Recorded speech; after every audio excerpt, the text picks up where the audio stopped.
저도 어렸을 적에 한국의 저 성북구 정릉동이라는 곳에 살았는데 제가 다니는 학교 바로 앞에 제법 큰 하천이 하나 있었습니다. 저 정릉 꼭대기 청수장에서부터 이렇게 내려오는 하천이었었는데 여름철에 이렇게 비가 오게 되면 장마철이 되면 비가 많이 범람을 하고 하루 저녁에 한참 동안 이렇게 폭우가 내리게 되면 여지없이 그 청수장 꼭대기에 살고 있는 사람들의 집이 둥둥 떠내려갑니다. 온 집에서 온갖 가구들이 다 하천에, 그냥 학교 앞에 하천에 보면 다 둥둥 떠내려가는데, 옛날에는 집안에서 돼지도 기르고 닭도 기르고 토끼도 기르고 이렇게 짐승들을 또 많이 길렀지 않았습니까? 근데 제가 어렸을 때 학교 다닐 때 보면 진짜 돼지가 둥둥 떠내려옵니다. 며칠 동안 비가 오게 되면 뭐 집만 무너지는 게 아니라 닭도 물속에서 둥둥 떠내려오고 토끼도 둥둥 떠내려오고, 어린 마음에 그렇게 막 물이 휩쓸리면서 가구가 떠내려오는 걸 보면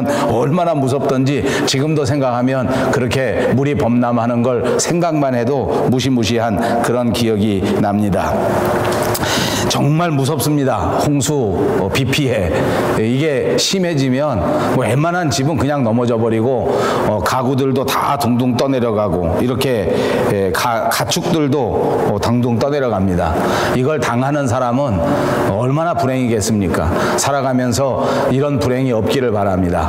그런데 이제 이것도 큰 불행이지만 오늘 성경에서는 이것보다 훨씬 기막힌 불행이 있다라고 우리에게 가르쳐 주는 본문의 말씀입니다. 그것이 바로 우리의 믿음 생활에서 신앙생활 하다가 우리의 신앙생활이 잘못돼서 그만 흘러 떠내려가 버리는 그런 상황입니다. 믿음에서 떠내려가 버리고 신앙생활에서 떠내려가 버리고 교회에서 떨어져 내려가 버리고, 그리고 우리가 받은 구원에서 흘러 떠내려가 버리는 그런 상황을 말하는 것입니다. 그래서 오늘 본문에서는 우리에게 이렇게 말씀합니다. 그러므로 우리가 들은 것에 더욱 유념함으로 우리가 흘러 떠내려가지 않도록 함이 마땅하니라. 우리가 이제 말씀을 간직하고 우리가 십자가를 꼭 붙들고 그리고 우리가 받은 구원에 유념해서 결코 이 믿음 생활에서 흘려 떠내려가는 일이 없어야 된다 하고 강조해 주신 말씀인 줄로 믿습니다. 근데 이제 우리가 살다 보면 이런 경우를 많이 봅니다. 우리 주변에서도 이렇게 떠내려가는 사람들이 많습니다. 왜 우리가 믿음 생활하다가 그만 중간에서 흘러 떠내려가는 걸까요? 여러 가지 원인이 있고 여러 가지 이유가 있습니다. 제가 목회하면서 보니까 사람들 가운데 믿음에서 흘러 떠내려가는 이유는 세상이 훨씬 더 기쁨을 준다고 생각하기 때문입니다. 오락이 즐겁고 여행이 즐겁고 세상이 주는 여러 가지가 즐거워서 그만 그것이 훨씬 더 달콤하기 때문에 생각이 온통 그곳에 빠져버리니까 그만 믿음 생활에서 떨어져 가는 것입니다. 요즘 저는 그런 생각을 합니다. 저만 그러는 것이 아니라 어느 설교문을 보니까 어느 목사님도 그러시던데, 이곳 카나다 밴쿠버에 와서 살다 보니까 모든 사람들의 관심사, 모든 사람들의 생각은 여름에 오로지 휴가 가는 것이다. 그래서 휴가 가는 것을 목적으로 사는 사람들이 많다. 2달 열심히 돈 벌어 모아서 2주간 휴가 가서 다 쓰고 오고, 6개월 동안 열심히 벌어서 또 한 달 동안 휴가 가서 다 쓰고 오고, 그것뿐만이 아닙니다. 요즘 젊은이들도 보니까 1년 동안 2년 동안 직장 생활에서 열심히 벌어가지고 몽탕 털어서 유럽 여행을 가고 한 달 동안 2달 동안 가서 다 쓰고 옵니다. 그리고 그것을 보람이라고 생각합니다. 아무튼 세상에 우리에게 주는 기쁨이 있습니다. 여행이 우리에게 주는 달콤함도 적지 않습니다. 그래서 떠내려갑니다. 그리고 제가 목회하면서 보니까 또 믿음 생활에서 떨어져 가는 것은 정말 가슴 아픈 이야기지만 교회가 큰 실망을 주기 때문입니다. 교회를 갔는데 또 믿음 생활을 시작했는데 그만 교회 안에서 사람들이 큰 실망을 주는 것입니다. 그 중에는 진짜 가슴 아프게도 가장 책임을 많이 져야 할 사람들은 저 같은 목사들인 것 같습니다. 목회자들을 믿음 안에서 존경하고 또 믿음 안에서 따르면서 그렇게 신앙생활을 시작했는데 그만 목사에게서 사람들에게서도 볼 수 없는 그런 처참한 상황들을 만나게 되면 그것이 또 교회를 떠나는 믿음 생활에서 흘러 떠내려가는 이유가 되기도 합니다. 이유도 많고 핑계도 많습니다. 그런데 오늘 성경 본문에서는 우리 믿음 생활하던 사람들이 어떻게 해서 믿음 생활에서 떨어져 나가는가 하는 것을 우리에게 가르쳐 주는데, 그것이 말씀에 유념하지 않기 때문이다. 우리가 받은 말씀, 우리가 받은 은혜, 우리가 받은 구원에 대하여 유념하지 못하기 때문에 흘러 떠내려가는 것이다. 사전을 찾아보았습니다. 유념이라고 하는 말의 뜻이 있습니다. 잊어버린다든지 또는 소홀히 여겨서 이 말씀을 잘 간직하지 않는 것이다. 이것을 굳게 생각하지 않는 것이다. 그런 사전적 의미가 있습니다. 그렇습니다. 기초가 연약한 집은 홍수가 나고 비바람이 불어오면 무너져 버릴 수밖에 없는 것입니다. 땅에 깊이 뿌리를 내리지 못한 나무는 비바람이 몰아치면 쉽게 떠내려갈 수밖에 없는 것입니다. 우리의 믿음 생활도 말씀에 든든히 서고 십자가 은혜 속에 분명하게 서지 않으면 쉽게 무너질 수밖에 없고, 그리고 흘러 떠내려갈 수 있는 것이라는 것입니다. 하나님의 말씀을 더더욱 굳게 유념하셔서 굳게 붙드시는 여러분 되시기를 주님의 이름으로 축복합니다. 그래서 결단코 우리의 믿음 생활 가운데 혹 떠내려가는 일이 절대 우리 가운데 일어나지 않도록 오늘 본문의 말씀을 여러분 마음속 깊이 유념하시기 바랍니다. 오늘 저는 본문에서 3가지 중요한 교훈을 말씀드리려고 합니다. 첫 번째로는 흘러 떠내려가지 않는 기준은 성경 말씀입니다. 오늘 본문 1절과 2절을 보십시오. 그러므로 우리는 들은 것에 더욱 유념함으로 우리가 흘러 떠내려가지 않도록 함이 마땅하니라. 천사들을 통하여 하신 말씀이 견고하게 되어 모든 범죄함과 순종하지 아니함이 공정한 보응을 받았거든 이라고 기록되고 있습니다. 모든 들은 것, 그것은 바로 성경 말씀, 하나님께서 우리에게 주신 말씀을 가리키는 말입니다. 여기서 들은 것이라고 표현한 것은 이미 우리가 1장에서 우리가 다 강해하면서 배웠던 것처럼 하나님이 아들을 통해서 우리에게 주셨던 말씀, 천사보다도 귀하고 선지자보다도 귀한 예수 그리스도를 통하여, 그 십자가를 통하여 우리에게 친히 말씀하여 주신 그 말씀을 이미 우리가 들었다는 것을 가르쳐 주는 것입니다. 예수님께서 우리에게 오셔서 말씀해 주신 그 십자가보다 더 확실한 말씀은 없다는 것입니다. 이미 뚜렷하게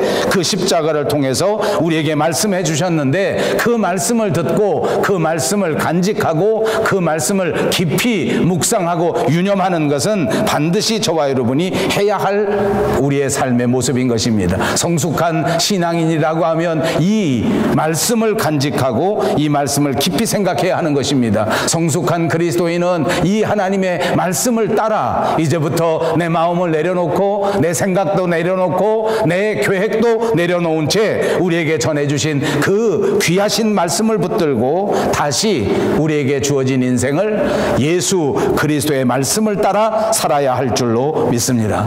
그렇습니다. 하나님의 말씀에다가 나를 맞추는 것이 중요합니다. 이것이 신앙의 기준입니다. 많은 사람들이 하나님의 말씀을 듣지만 그 말씀을 유념하지 않습니다.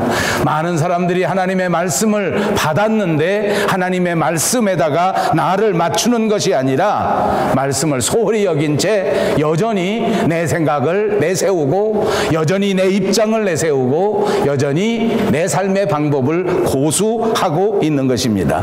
여러분 그렇지 않습니까? 요즘 우리가 하나님의 말씀은 정말 쉽게 들을 수 있습니다. 설교가 얼마나 많은지 TV만 봐도, 인터넷 방송만 봐도 그만 24시간 동안 좋은 설교 말씀을 마음대로 들을 수 있습니다. 여기 캐나다에 와서 보니까 한국말로 설교를 들을 수 있을 뿐만 아니라 영어로도 24시간 동안 방송됩니다. 그리고 조금 좋은 설교가 있으면 영어로 되어 있지만 자막으로 또 한국말로 나오기 때문에 이 미국 사람들, 캐나다 사람들이 하는 설교도 24시간 동안 마음대로 들을 수 있습니다. 근데 어찌 보면 이렇게 설교가 듣기 쉬워져 버린 바람에 이렇게 너무 가까이 있다 보니까 이 말씀을 좀 대수롭지 않게 그렇게 생각하는 것 같습니다. 사랑하는 여러분, 제가 다시 여러분들에게 묻습니다. 여러분들은 과연 하나님의 말씀 설교를 들을 때에 그 말씀을 어떻게 받아들이십니까?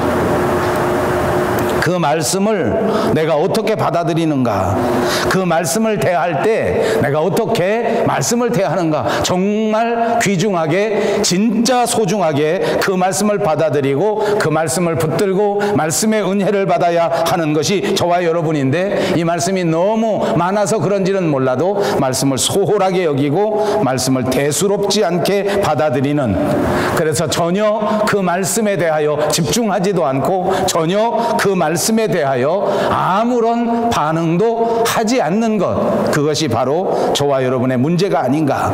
이것이 오늘 우리 신앙생활의 가장 큰 문제가 아닌가 하는 것을 생각해 볼 수 있습니다.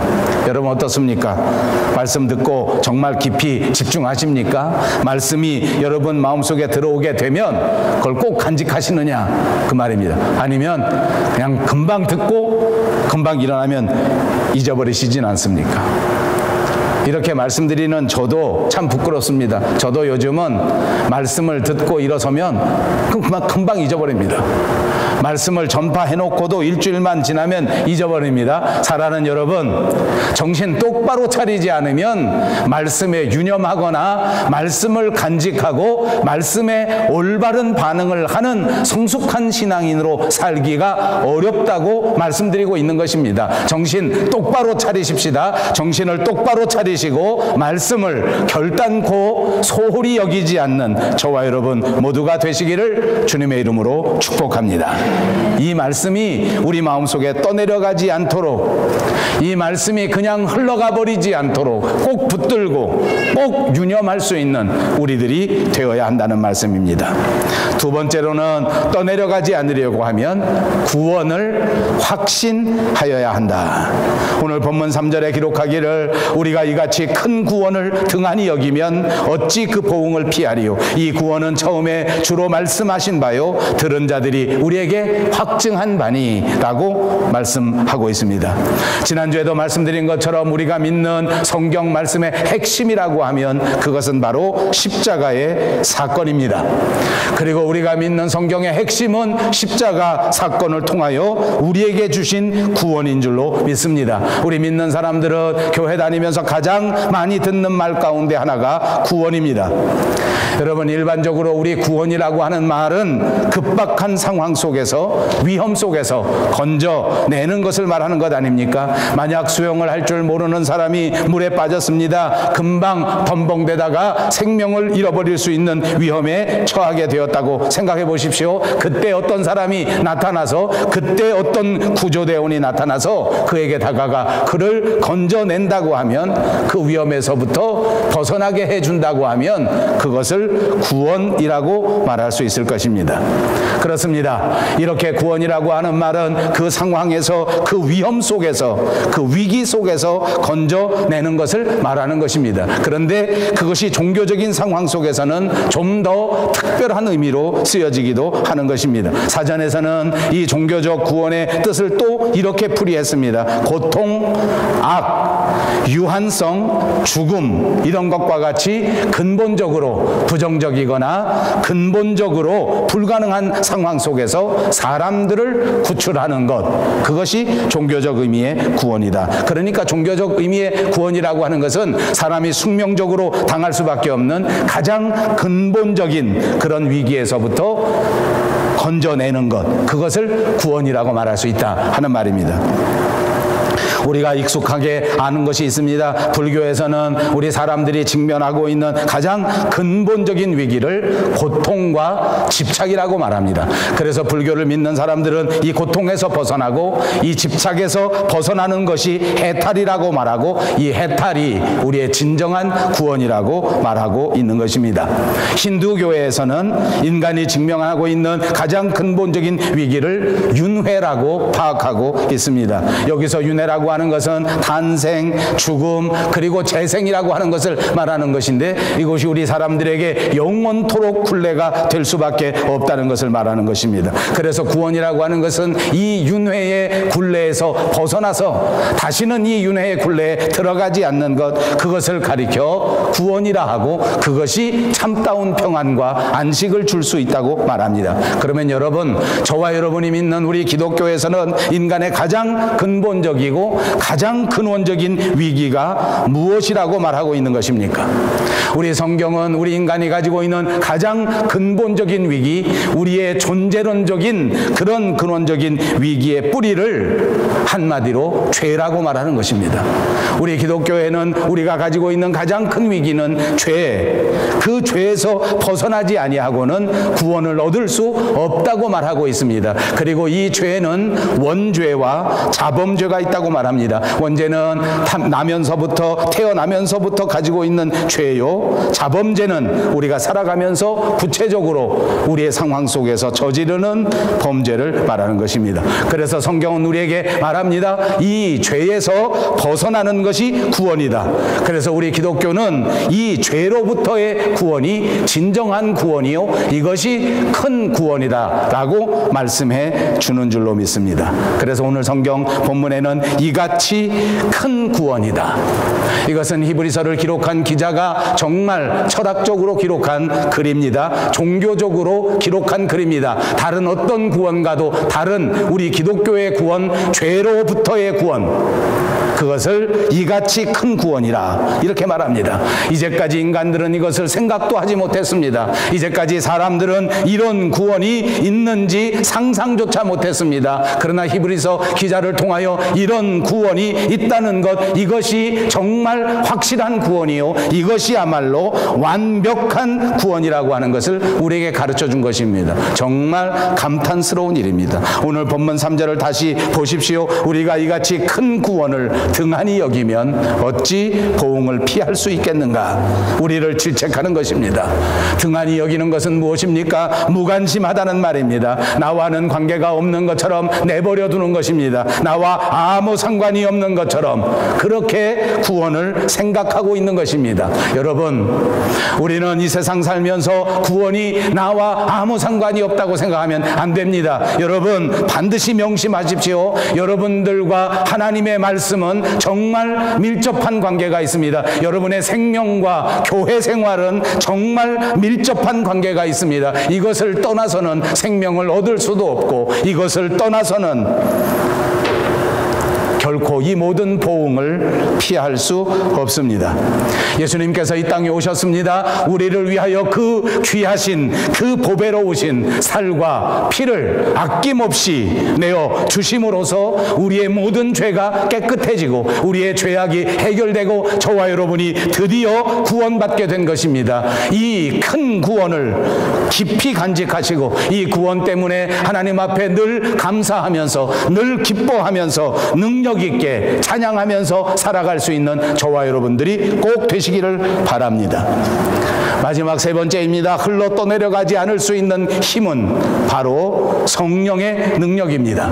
본문 4절 말씀에도 말씀하기를 하나님도 표적들과 기사들과 여러 가지 능력과 및 자기의 뜻을 따라 성령이 나누어 주신 것으로서 그들과 함께 증언하셨느니라. 성령으로 나누어 주신 것. 그렇습니다. 우리가 이토록 붙들어야 하는 큰 구원과 성령과는 깊은 관계가 있다는 것입니다.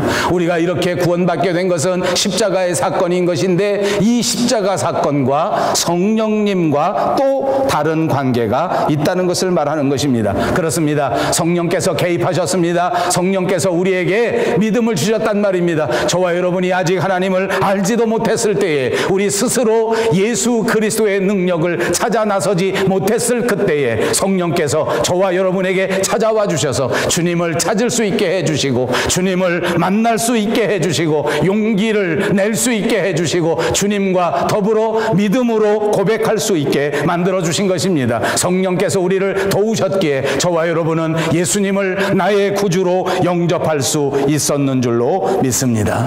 그렇습니다. 성령이 우리를 붙잡아 주시지 않았다면 우리는 결코 십자가를 바라보지 못했을 것입니다. 여러분 모두 동의하시지요? 저도 그렇습니다. 성령께서 붙잡아 주시지 않았다면 제 일상 가운데 예수님을 만날 수 있는 기회는 아마 한 번도 없었을 것입니다. 그냥 두었더라면 저는 그냥 대한민국 변방에서 그냥 살다가 그냥 세상 속에 빠져서 그냥 세상과 더불어 영 죽을 목숨이었습니다. 그러나 성령께서 우리에게 다가와 주시고 성령께서 우리에게 깨달아 깨달음을 주시고 우리로 하여금 예수 그리스도가 내 주인이시라고 하는 이 엄청난 사실을, 이 기적 같은 사실을 알게 하시고 믿게 해주신 것입니다. 누구라 어떤 지혜가 있어서 과연 우리 인생 가운데 우리의 삶의 주인이 예수님인 것을 고백할 수 있단 말입니까? 바로 성령께서 우리 가운데 임재하셨기 때문입니다. 그렇습니다. 여기서 그만이 아닙니다. 우리로 하여금 예수님을 만나게 하신 그 성령께서 오늘도 저와 여러분과 함께 해주시고 이제 다시는 죄악에 빠지지 않도록, 이제 다시는 절망으로 향하지 아니하도록, 이제 다시는 죄 속에 들어가 무능한 삶을 살지 않도록 우리를 깨우치시고 우리를 붙잡으시고 우리를 이끌어 주실 줄로 믿습니다. 사랑하는 여러분, 꼭 믿으십시오. 성령께서 오늘 이 시간도 저와 여러분과 함께 하시고 우리를 도와주실 줄로 믿습니다. 살기 어려운 세상을 살아갈 때, 견디기 어려운 유혹을 무너뜨리고 이기려 할 때에 성령이 우리를 도와주신단 말입니다. 성령 하나님을 의지하시고 다시 한번 용기를 얻으셔서 여러분에게 주어진 인생을 승리하시고 하나님 앞에 자랑스러운 자녀로 우뚝 설 수 있기를 바랍니다. 그렇습니다. 하나님을 기쁘시게 하는 삶을 살아갈 수 있도록 도와주시는 분이 바로 성령입니다. 성령이 나누어 주신 것을 통하여 그렇게 할 수 있단 말입니다. 그것이 바로 성령의 선물입니다. 그것이 바로 성령께서 우리에게 주신 은사인 것입니다. 여러 가지로 나타났습니다. 사람마다 다 다르게 나타나기는 했지만 그러나 이 모든 것이 하나님의 뜻을 따라 우리에게 나누어 주신 성령님의 선물인 것입니다. 여러분, 선물은 주는 사람이 마음대로 주는 것입니다. 하나님께서 마음대로 필요에 따라 그분의 계획에 따라 저와 여러분에게 선물을 주셨습니다. 그래서 그 선물을 받은 저와 여러분이 우리 인생에서 당할 수 있는 그 많은 우여곡절을, 이 많은 세상의 도전에서도 결코 믿음을 잃어버리지 않고, 이 어려운 상황 속에서도 결코 이 큰 구원에서 떠내려가지 않고 끝까지 붙들고 살아갈 수 있도록 만들어 주실 줄로 믿습니다. 그 능력이 성령에게서 나오는 것입니다. 내가 잘나서 하는 것이 아닙니다. 내가 참을성이 많아서 하는 것이 아닙니다. 내가 열성이 많아서 하는 것이 아닙니다. 이 순간 성령께서 우리를 지키시고 성령께서 역사하셔서 가능한 줄로 믿습니다. 사실은 우리 모두가 성령의 도우심을 받고 있습니다. 오늘 이 무더운 날에 우리가 모두 하나님 앞에 나와 예배드릴 수 있는 것은 바로 성령께서 저와 여러분을 사랑하시고 우리를 죄에서 건지시려고 이곳에 보내신 줄로 믿습니다. 목사가 전하는 이 말을 사람의 말로 듣지 아니하고 하나님께서 오늘 이 순간 내 믿음 생활에 꼭 필요한 말로 받아들일 수 있는 것, 그것이야말로 오늘 여러분 속에서 성령께서 강력하게 역사하시는 증거인 줄로 믿습니다. 그러므로 사랑하는 여러분, 성령을 의지하십시오. 인생이 아무리 꼬여도, 아무리 우리의 여건이 불안하다고 할지라도, 세계의 정세는 점점 복잡해진다고 할지라도 우리는 하나님과 더불어 진정한 평화 가운데 반드시 하나님의 뜻을 이룰 수 있는 믿음의 용사가 될 줄로 믿습니다. 이 성령의 역사를 의지하면 한 번 붙잡은 십자가의 능력, 한 번 붙잡은 이 큰 구원의 은혜를 끝까지 놓치지 않고 흘려 떠내려가지 않을 수 있단 말입니다. 이 능력을 의지하시면 반드시 성화의 완성을 이루는 저와 여러분, 그리고 우리 교회가 다 될 줄로 믿습니다. 여러분 명심하십시오. 흘러 떠내려가는 것도, 또 떠내려가지 않는 사람도 모두가 다 물 속에 있는 것입니다. 너나 할 것 없이 오늘 물 속에 있습니다. 어떤 사람은 이 물 속에서 흘러 떠내려갈 것이요, 어떤 사람은 이 물 속에서 떠내려가지 않을 수 있습니다. 겉으로 보기엔 똑같단 말입니다. 똑같이 교회에 소속했습니다. 똑같이 주일 예배에 나옵니다. 똑같이 교인이라는 이름을 가지고 있습니다. 그러나 그 가운데 어떤 사람은 떠내려가고 어떤 사람은 떠내려가지 않을 수 있는 것이 엄연한 저와 여러분의 현실입니다. 그러니까 교회 안에 있다고 방심하지 마십시오. 그러니까 그리스도인이라고 하는 이름을 가졌다고 방심하지 마십시오. 그러니까 우리 집안에 목사님이 몇 분 있고 우리 집안에 장로님도 있고 나도 목사의 아들이고 나도 장로의 아들이라고 하는 것 때문에 안심하지 마십시오. 그러다가도 또 내려갈 수 있습니다. 오늘 본문은 말합니다. 그 큰 구원을 등한히 여기면 어찌 그 보응을 피하리요. 소홀히 여기고 잘못하면 보응을 받는다는 말입니다. 그러나 여러분, 이 말을 반대로 읽어 보십시오. 만약 이 큰 구원을 등한히 여기지 않고 이 구원을 유념하여 소중하게 여긴다면 저와 여러분은 큰 축복을 받게 된단 말입니다. 오늘 사랑하는 여러분, 이 구원을 유념하셔서 하나님이 우리에게 예비하신 큰 축복의 주인공들이 다 되시기를 바랍니다. 우리말 성경에는 이것을 큰 구원이라고 말했습니다. 영어 성경에 보니까 이 구원을 말할 때 Great Salvation이라고 했습니다. 제가 아는 영어로는 큰 구원이니까 무슨 Big Salvation, Large Salvation 이렇게 말해도 될 터인데 그렇게 말하지 않고 Great Salvation 이렇게 말했단 말입니다. 크다는 말이 무엇입니까? 숫자가 많다는 것만 의미하는 것이 아닙니다. 덩치가 크다는 것만 의미하는 것이 아닙니다. 이 구원은 Great Salvation, 위대한 구원이라는 말입니다. 우리의 믿음 생활은 연수가 말하는 것이 아니라는 것입니다. 우리의 믿음 생활은 그 자체가 위대한 구원이라고 하는 사실을 믿으시길 바랍니다. 오늘 하나님 앞에 나와 예배하는 저와 여러분을 하나님께서는 위대하고 굉장한 Great Salvation으로 인도하시고 우리의 삶도 이 세상 살아갈 때 Great Life로 만들어 주시려는 약속인 줄로 믿습니다. 그러므로 유념하십시오. 그러므로 십자가를 꼭 붙드십시오. 마지막 한 가지만 말씀드리고 이 말씀을 마치려고 합니다. 성경을 최초로 영어로 번역한 사람은 윌리엄 틴들이라고 하는 사람입니다. 이 사람은 아주 유명한 종교개혁자 영국 사람이었습니다. 그는 이 성경을 번역하다가 이 성경을 번역한다고 하는 죄목을 달아서 감옥에 붙들려 갔습니다. 감옥에 붙잡혀서 2년 동안이나 감옥 생활하다가 결국에는 불에 타 죽었습니다. 화형이라고 하는 벌을 받게 된 것입니다. 그와 가까운 친구들이 또 그를 아끼는 많은 사람들이 감옥 속에 있을 때에 그를 찾아와서 말했습니다. 한 번만 잘못했다고 말해라. 내가 성경책 번역한 것 한 번만 그냥 양보하고 내가 잘못했다, 내가 앞으로는 그렇게 하지 않겠다 라고 말하면 그러면 화형은 면할 수 있는 것 아니냐, 참형은 면할 수 있는 것 아니냐, 죽음을 면하는 게 중요하지 않겠느냐, 그렇게 많이 와서 말했습니다. 그러나 이 윌리엄 틴들이라고 하는 사람은 그렇게 말하지 않았습니다. 내가 아는 한 이 하나님의 말씀은 내가 결단코 꼭 붙들고 있어야 할 것이지 이것을 놓을 수가 없다. 아무리 내 목숨을 바치는 한이 있다 할지라도 이 하나님의 말씀은 우리의 생명이요 우리의 은혜요 이것은 너무너무 소중하고 너무너무 위대한 것이기 때문에 내 목숨과는 비교도 되지 않는 것이다. 나는 결코 포기할 수 없고 이 하나님의 말씀을 번역하고 이 하나님의 말씀을 간직함으로 많은 사람들의 영혼이 하나님의 나라에 가는 것이 내 진짜 인생의 의미요 인생의 소원이다. 그렇습니다. 그는 이 진리의 말씀을 붙들었습니다. 결코 흘러 떠내려가지 않았습니다. 끝까지 이 말씀을 위하여 목숨을 걸었습니다.